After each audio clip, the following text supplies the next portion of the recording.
স্প্লিন কখন কাটা হয়, তাহলে প্লীহা বড় হয়ে গেলে আমরা কি করে থাকি, আমাকে ডাক্তার বলেছে প্লীহাটা কেটে ফেলতে হবে, সে ব্যাপারে আপনার পরামর্শ কি, আমি কি পরামর্শ দিব?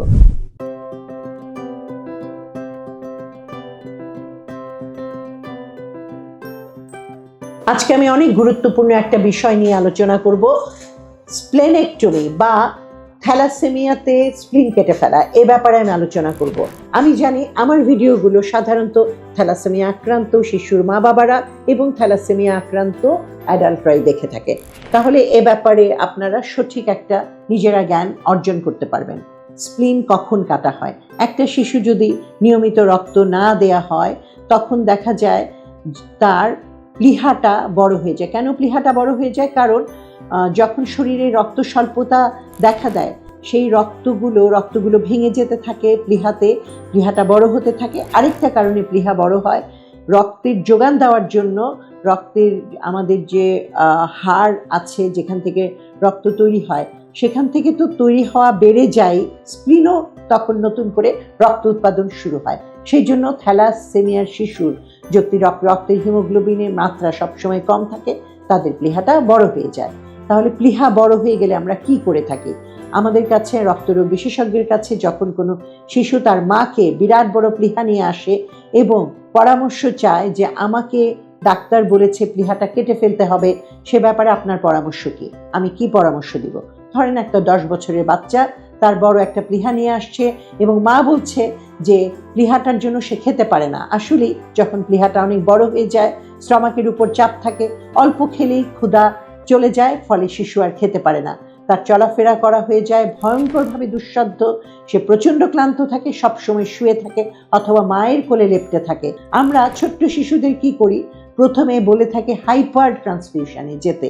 হাইপার ট্রান্সফিউশন কি? নিয়মিত যে রক্ত দিয়ে আমরা মাসে মাসে তার থেকে আরও বেশি পরিমাণে রক্ত দেয়া। কিভাবে? প্রতি 15 দিন পর পর বা 10 দিন পর পর রক্ত দিয়ে হিমোগ্লোবিনের মাত্রা রক্ত দেওয়ার আগে 10-এ রাখা, কখনই 10-এর নিচে নামবে না। নিয়মিত যখন আমি রক্ত দিব তখন প্লীহাতে রক্ত উৎপন্নটা সাময়িকভাবে বন্ধ হয়ে যায়, ছোট হয়ে যায় এবং রক্ত ভেঙে যাওয়ার প্রবণতাটাও কমে যায়। 3 মাস পরে আসতে বলি, ধরেন 3 মাসে 6 থেকে 10 ব্যাগ রক্ত দেওয়ার পরে অনেক সময় দেখা যায় প্লীহাটা ছোট হয়ে গেছে। কিন্তু যাদের ছোট হয় না তাদের ক্ষেত্রে, বিশেষ করে ইয়াং অ্যাডাল্ট বা বয়স্কদের প্লীহাটা যখন অনেক বেশি বড় হয়ে থাকে এবং মাসে 3 থেকে 4 ব্যাগ করে রক্ত লাগে, সেক্ষেত্রে প্লীহা কেটে ফেলা ছাড়া আমাদের হাতে আর কোনো ধরনের ব্যবস্থা থাকে না। এবং প্লীহা কেটে ফেললে কি কোনো সমস্যা হয়? অনেকেই জিজ্ঞেস করে এই কথা। অবশ্যই সমস্যা হয়।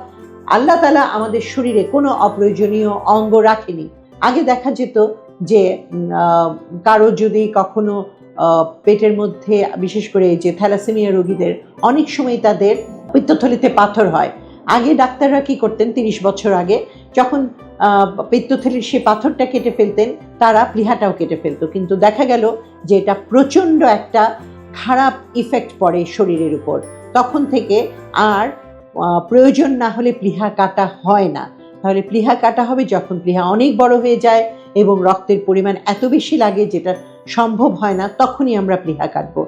আচ্ছা, এখন প্রশ্ন হচ্ছে প্লীহা কাটার আগে আমাদের কি কোনো ব্যবস্থা গ্রহণ করতে হবে কিনা? অবশ্যই করতে হবে, কারণ এ ব্যাপারে আমি একটু বলছি প্লীহা কাটলে কি সমস্যা হয়।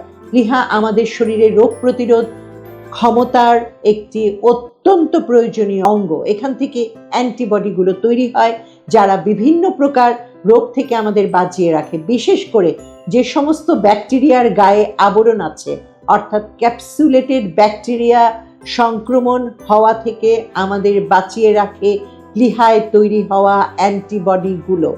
তাহলে প্লীহা কেটে গেলে কি হবে? আমাদের এই সমস্ত ক্যাপসুলেটেড ব্যাকটেরিয়া অর্থাৎ মেনিঙ্গোকক্কাস, স্ট্রেপ্টোকক্কাস, তারপর হেমোফাইলাস ইনফ্লুয়েঞ্জা, এইসব জীবাণু দিয়ে সংক্রমণ অত্যন্ত পরিমাণে বেড়ে যায় এবং অপসি বা ওভারহেলমিং পোস্ট স্প্লেনেক্টমি ইনফেকশন হওয়ার সম্ভাবনা এত বেশি বেড়ে যায় যে রুগীর এই অপসি হয়ে রুগীরা মারাও যায় স্প্লেনেক্টমি করার পরে।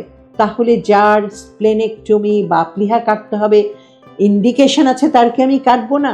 অবশ্যই কাটতে হবে, কিন্তু কাটার আগে আমাদের কিছু ব্যবস্থা গ্রহণ করতে হবে, কাটার পরেও কিছু ব্যবস্থা করতে হবে। পরবর্তী ভিডিওতে আমি স্প্লিন কাটার আগে কি ব্যবস্থাপনা, পরে কি ব্যবস্থাপনা সে ব্যাপারে আলোচনা করব।